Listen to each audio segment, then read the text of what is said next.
in contrast, because, to me, in a way, having done the ocean trips, I find the coast trips more interesting. But if you're planning on going on a long trip, let's say you're getting ready to buy a boat, you're retired, whatever it is, you're getting a boat, then you say to yourself, I want to know what it's like to be on a longer trip and know what the tempo is. The last trip I took, ocean trip, was in '99, long one. I took my boat that I'm living on now, Polaris, 53-foot sailboat in Sausalito. I took it from Hawaii down to Rangiroa in the Tuamotus, crisscross over to Bora Bora, that area there, twice, then back to Hawaii in almost exactly 180 days, 6 months. Now, in those 180 days, I read 73 books. Now, I don't think I read 73 books in college, So, here was a tempo where, once you finish 2 or 3 hours during the day of lecturing about celestial or whatever, you're kind of over, and so you have time on your hands. So it's one of those interesting things, and it's an interesting question because one of the questions that comes up, we have a ham radio single-sided, right? So I ask people in the beginning, and I've done this 4 times now, and I ask them, I say, hey, listen, do you want to, at 6 o'clock, do you want to listen to the BBC or Voice of America, etc.? And the answer was, not really. And so even though we're news hounds when we're here, there's something about being in a separate environment that kind of changes the dynamics. You're changing everything, And so therefore, the feeling was more of a different sensing, So it would have been a very different trip. It would have been 4 or 5 days to get to Madeira, ocean, around the clock, and then probably 2 or 3 days from there into Cadiz, and then at least an overnight from Cadiz into Gibraltar. That's what everybody signed up for. That's what we actually, described and sold. And conditions didn't warrant it. And by the way, there is a little bit of a plug here at the end, which is that when I first got into Agadir, I sent an email to the charter company saying, oh, by the way, I'm in Africa with your boat, okay? So they sent me back an email saying, leave immediately, okay? Well, I just ignored that and just kept going and having other conversations, other email questions and things, minor things. The boat's great, it's a wonderful boat.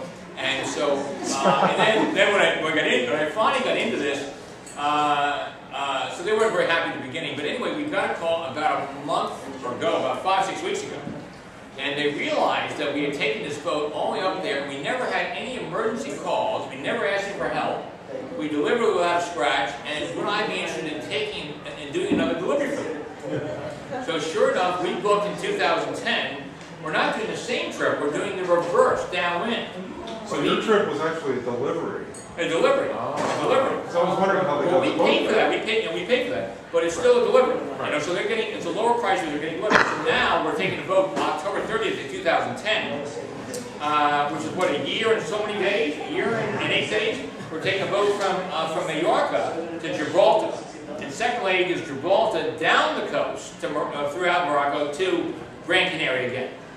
So they were doing the reverse of the trip, not the same trip. Is that how most boats are delivered? No. What happens is I have a special license. I'm very, very known for these longer trips. So people ask me to do trips like this, and sometimes it works out. Most times it does not. Because I wouldn't want to buy a boat when 6 people were on it for 13 days. Well, what happens is you may have to hire somebody to deliver them. Right. But basically, brand new boats are done. This is done on a pretty regular basis. I mean, if we wanted to, I could take boats all day out of France and sell them to Tahiti. Yeah. Well, that's why my question was, are most new boats delivered with 6 people enjoying themselves? Oh, they are? Yeah. So you really don't have a choice when you're buying. No, you don't know. You do not know. They don't talk about it, you don't know anything about it. So it depends now where the boat's built. But if it's over a certain size, all those French boats, biggest manufacturer in the world, they're all delivered on their hulls. It's only 43-foot boats and below are delivered in our major country in South Carolina. That's coming into Gibraltar. That's the rock, by the way. Look at the rock there. Isn't this an amazing place? And this rock, by the way, is an incredible place. This is where Eisenhower had his headquarters for the beginning of World War II. It's a huge rock, but the entire Gibraltar is only 1.5 miles, 1.5 mile wide by 2.5 miles long. And there's now an airport there right at the border, and that's where the border with Spain is right there. There's a real international border right there. That's they've come in. That's us coming in the last day in Gibraltar. We're passing all kinds on the ships. And here we're having a tour. We're having a tour of Gibraltar. That is a boat that's wrecked on the rocks of Gibraltar that broke loose and was wrecked on there. It's one of our day tours. That's a shot of Wolfgang looking down to one of the harbors in, that's the airport, by the way, in the distance there. That's the airport of that's a plane, no, it's not a plane. But that's one of the airports, I think, in, the airport in Gibraltar. Oh, yes, Gibraltar. That's definitely an airport right there. Our boat's not too far away. And it's amazing. These monkeys were brought to Gibraltar like 200 years ago for entertainment. You know, one of the British sailors brought a bunch of monkeys over for entertainment, and they're still entertaining. You guys shot me talking to this monkey? You're like, what? And anyway, guys, that's pretty much it.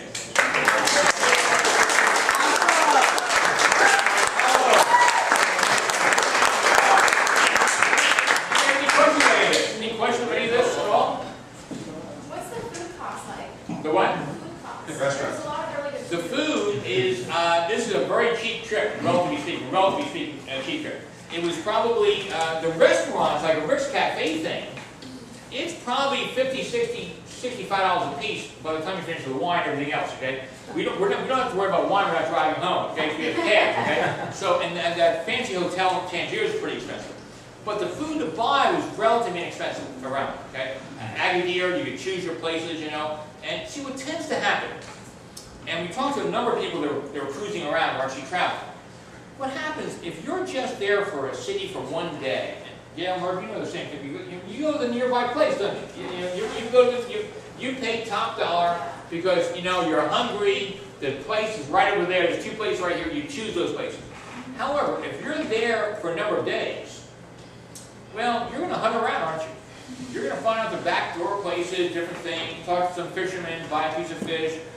Somebody have a market, somebody restaurants, things like this. So it varies a lot, you know. But Morocco was, the restaurant stuff was kind of high end. The Spain was expensive as hell in Canary Island and Grand Canary. So it really did vary a lot, you know. Any other questions? Were you able to get charts? You said you had the boat, but were you able to, when you reached your first port, to get a chart? Well, no. What I did is, before I left Grand Canary, I bought that one book. Right. And the book, that's all I had. And I had one big chart of the entire small scale, small detail from Grand Canary to Gibraltar. I had that entire chart. Wow, so you weren't able to get a chart once you did? No. So I brought it with me though. See, the book had all the blow-ups. Yeah. It had detailed blow-ups in every single harbor. So we really did, we felt very good about that. It was a very high quality book.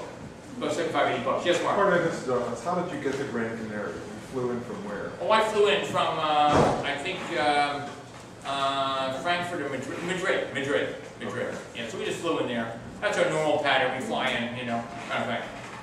You had a moving map, right, John? Pardon me? You had a GPS moving map. Oh, we did. We also had a very detailed chart plotter on board the boat. The boat came with a very detailed chart plotter.